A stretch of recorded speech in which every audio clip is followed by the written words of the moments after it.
O plenário aprovou nesta quarta medida provisória que facilita o acesso a crédito bancário durante a pandemia. A MP, que segue agora para o Senado, dispensa os bancos de exigirem documentos de regularidade fiscal na hora de o cliente contratar ou renegociar empréstimos. O relator destacou a importância da medida para viabilizar o programa de apoio às pequenas empresas, recentemente aprovado pelo Congresso. Nós podemos estar hoje diante de um fato histórico com a redição do Pronamp, que foi muito bom para o Brasil, porém o Pronamp ele não atingiu muitas pessoas pelo excesso de burocracia. Com essa MP aprovada, com o Pronamp reeditado, nós podemos estar diante de um enfrentamento econômico da pandemia de forma austera, rígida, correta, nos termos que o Brasil exige. Entre os documentos que não serão cobrados estão a comprovação de quitação de tributos federais, a certidão negativa de inscrição na dívida ativa da União, a certidão de quitação eleitoral, a regularidade com o Fundo de Garantia do Tempo de Serviço, a regularidade na entrega da Relação Anual de Informações Sociais e a comprovação de pagamento do Imposto sobre Propriedade Territorial para os tomadores de empréstimo rural. A Câmara aprovou também a MP que eleva a tributação de bancos para compensar a redução das alíquotas de impostos sobre o óleo diesel e o gás de cozinha. O relator da MP alterou as restrições impostas à aquisição de carros por pessoas com deficiência com isenção de IPI. O texto original da medida provisória limita o valor de veículos para as pessoas com deficiência com direito à isenção de IPI em R$70 mil. O substitutivo ampliou para 140 mil. A MP ampliava o prazo para poder utilizar a isenção de 2 para 4 anos. O relator reduziu para 3. A medida previa a extinção do regime especial da indústria química a partir de 1º de julho deste ano. O relator acenou com a possibilidade de uma redução gradual em 8 anos do benefício fiscal para a indústria petroquímica, mas recuou. Voltamos ao texto original da MP, onde o regime especial da indústria química, ele que hoje, com o regime especial, o PIS e o PASEP, PIS-PASEP, hoje a indústria química paga 1% e pela medida provisória ele volta a pagar 1,65%, e COFINS, que hoje se paga 4,6%, vai se pagar 7,6%. No nosso entendimento, são 2 pontos cruciais aqui.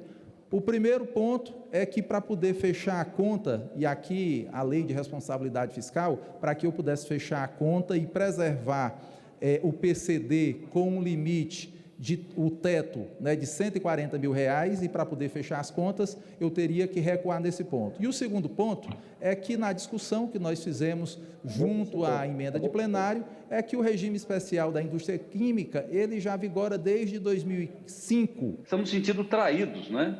Porque havia um entendimento e, de repente, uma mudança no relatório que, na verdade, é um cavalo de pau. Eu quero alertar aqui os deputados do centro, deputados que, inclusive, apoiam o governo. Essa medida ela tem um impacto muito grande na perda de empregos. A indústria química é a base das indústrias, é a mãe da indústria. Em tudo tem química, nesse carpete, nessas imóveis, no microfone, nos automóveis, tudo tem química.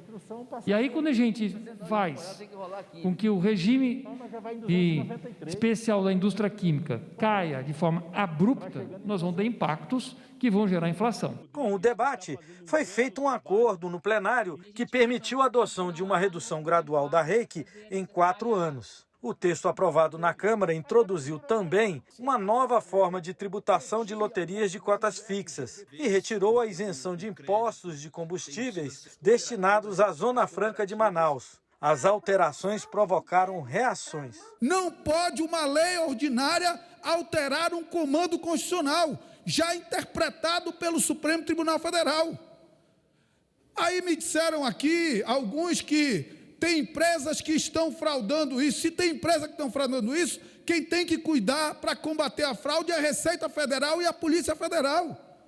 E não abrir aqui o precedente de que hoje são os combustíveis excepcionalizados, os derivados de petróleo, Aí amanhã decepciona outra coisa, depois de amanhã outra coisa, depois de amanhã outra coisa. Levanto a presente questão de ordem para contestar os artigos 6º, 7º e 8º do projeto de lei de conversão à medida provisória 1034, por serem estranhos ao conteúdo original da medida. O simples fato de tratar de matéria tributária não pode justificar que qualquer... Assim, poderíamos ter feito a reforma tributária dentro do próprio relatório apresentado hoje. O relator defendeu as mudanças. Mas a MP trata sobre a tributação de diversos casos.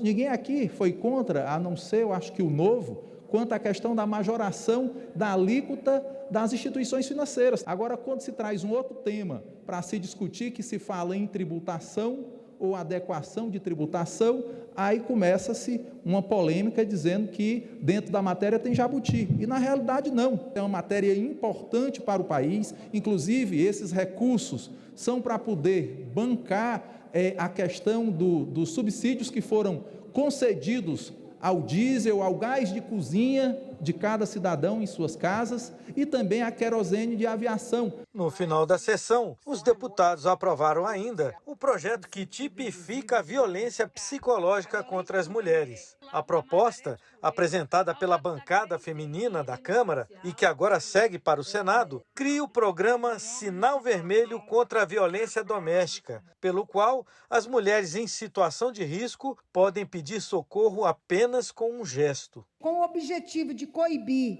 o aumento da violência contra a mulher, no dia 10 de junho de 2020, a Associação dos Magistrados do Brasil, AMB, em parceria com o Conselho Nacional de Justiça, lançou a campanha Sinal Vermelho contra a Violência Doméstica. O sinal é esse, que deve ir na mão de uma mulher se sentir ameaçada e precisar denunciar.